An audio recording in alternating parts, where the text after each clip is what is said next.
yesterday I had my first official art market and I learned a bunch of stuff. So that was great. There was a lot more people than on the previous market that I did, which was very small, very local, very unadvertised. So it's hard to even call it that.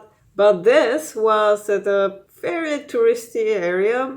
It was at this place kind of far from the city center, but a lot of people still go there. It's the new hip place in town for street food, and you can find stalls with food from all over the world, and it's pretty great. And in this case, you could also find some art. I had my little table that was actually bigger than I expected, so I had a lot of space.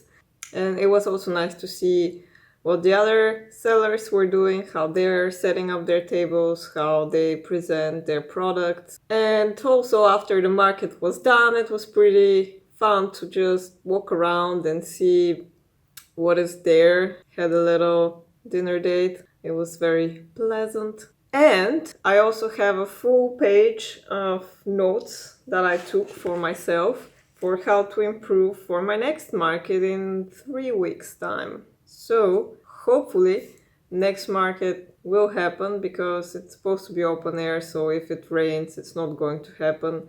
Actually this time we were under kind of a roof. I think every time they do it differently depending on the circumstances. Yesterday it was extremely windy, so we were lucky that we were covered so our things didn't fly away. Actually, I had to tape my prints to the table so that they don't fly away because I was right by the door and it was still pretty windy. Everything got really dusty, but thankfully I had everything in a little plastic pocket so I could just wipe those off and the prints themselves weren't damaged in any way. The important thing is we are hoping that there won't be any rain next time because if it rains also nobody is going to get out. It's just unpleasant. So anyway, I wanted to go through my list for things to improve and share that with you because maybe someone else can use those observations as well. So first of all, don't be late. I was really late. First of all, I left a little bit late and then I got lost because I thought I knew the way, but then I looked at what Google says and it was suggesting something else. I was biking there, by the way, and I was like, okay, I'm gonna listen to Google because why? Anyway, and yeah, I kind of got lost and had to set up my table in a hurry. Thankfully, I don't have a lot of things. It didn't take me that long. I don't think it was that big of a problem. But it's not something I want to do in the future. I want to be on time or before time. Another reason why I left late was because in the last minute I started second guessing myself. I went back, did some things that didn't really need doing or I should have done them earlier. It's just like on the morning before, what is done, like don't just go with whatever you have. Next up, I want to bring some kind of container for stickers and small things, maybe like a tray or something. I want to have it a bit separately, not just lying on the table. Yesterday, at first, I put my stickers in this plastic bag that I sort of taped to the table because it was close to the door and it was blowing away. But I quickly realized that this is really bad idea because people couldn't interact with those stickers. They just looked like a display and I don't think anyone would have bought any stickers if they couldn't even touch them. So I ended up after a few hours rearranging my table and putting some prints next to the door where it's the most windy and what did I say? I put the prints next to the door and the stickers in the other end of the table where it wasn't that windy so I could just lie them on the table and not have to have them in a bag. So that helped a lot more. And next time I want to set it up even better. I could see the other people had boxes and trays and little things. It just makes your table more interesting. I think that also if you have these different sections where different things are going on, like maybe somewhere you have a place where you can flip through prints, it just makes people stay at your table longer because they have something to interact, they have something to do, they have something to discover.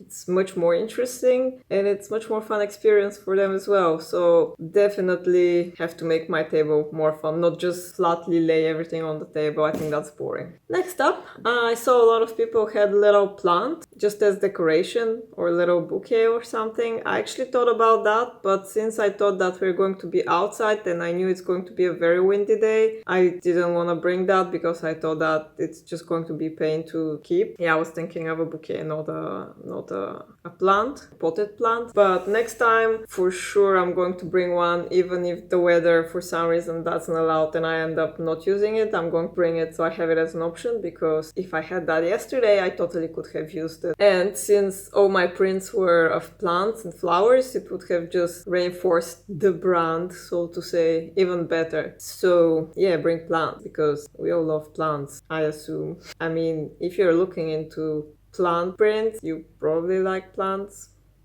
Just a little assumption. Oh yeah, that's very obvious, and it's not like I never thought of it. I just forgot. Bring some water and fruit. I was at a basically food market, a food place, so it wasn't too bad. You can always go and get something to eat. I ended up actually trying boba juice for the first time. It was really nice and refreshing, because at some point I was just so thirsty. I didn't have any water or anything. I was going to bring some tea in my thermos thingy, but I forgot, so that juice saved my life and it was very delicious. So in the end, it wasn't that bad. But yeah, have water.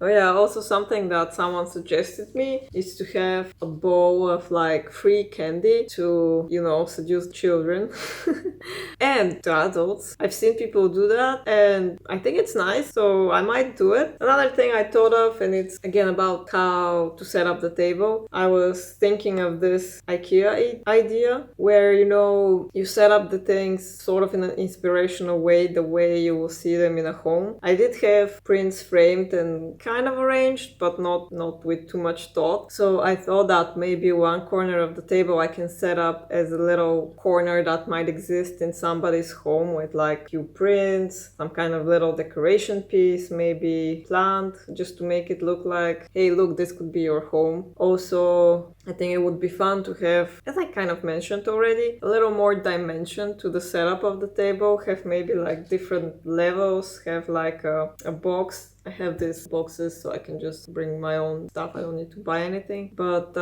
have different levels, have different places to look at, make the whole table a little experience, a little discovery. So yeah, more of that. Another thing that came up is accepting credit cards. There were people who actually walked away because they only had their card and I couldn't accept that. I was only prepared to get cash or mobile pay, which is something that exists here in Denmark, but obviously tourists don't have. But basically it's a way to pay through your phone. It's very common, very expected in Denmark, and something that I offer. But of course there is also a lot of people who like to buy things by credit card. And at this point I don't feel too bad for losing those clients due to that, because I don't think that my business is at a place where I should be investing or spending money on that. So I'm not going to do anything about that at the moment, but it can be nice to look into some options just for future reference if that ever comes up, if I'm ever big enough to worry about that. But yeah, for the time being, it's just like, yeah, those people exist and maybe I will miss on them, but what are you gonna do? I don't want to spend tons of money to just make a few back. So another thing I'm thinking is that maybe I should offer some A3 or bigger sizes as well, because the biggest thing I have at the moment is A4 print, and I saw another artist sell quite a few A3 prints, so maybe some people prefer bigger formats. Also, it might be just because they liked her stuff better no matter the format. Maybe it wasn't a matter of format. We had very different things, so her work was a lot more abstract, which is not something I consider doing anytime soon, if at all. So I'm not going to change what I'm doing, but I can scale it up a little bit. Another thing that I actually think I did right was have some kind of free takeaway. I still have a bunch of copies of the first zine I ever made. It was about a year ago. I can link the video in the cards if you want to see what it is, how I made it. It was fun, and I still have, as I said, a lot of copies from it, and I don't think it's good enough to sell. It's not something I would consider selling, but I think it worked great as a little takeaway, sort of like a flyer, like a little, I don't know, fun thing for people to keep. And it also has my contact information on the back, so that's a plus. And quite a few people took those, so I think that's something I should continue doing. And I think last but not least for my list is that I need to offer some originals and some more traditionally painted stuff, because for some reason people seem to be turned off by digital work. I also need to diversify a little more, because from what I've heard also from other people, prints are not something that sells a lot and very often. So I guess I need more things and like some more practical things maybe. But yeah, so that's what I'm going to be working on this week. 2 of the days I'm going to make work for the next market. 2 of the days I'm going to work on Etsy, because 1st of September is absolute must that it has to be live. And on Friday I think I'm going to edit this video. So yeah, let me know in the comments if you have any tips for me for art market stuff. And yeah, I'll see you later.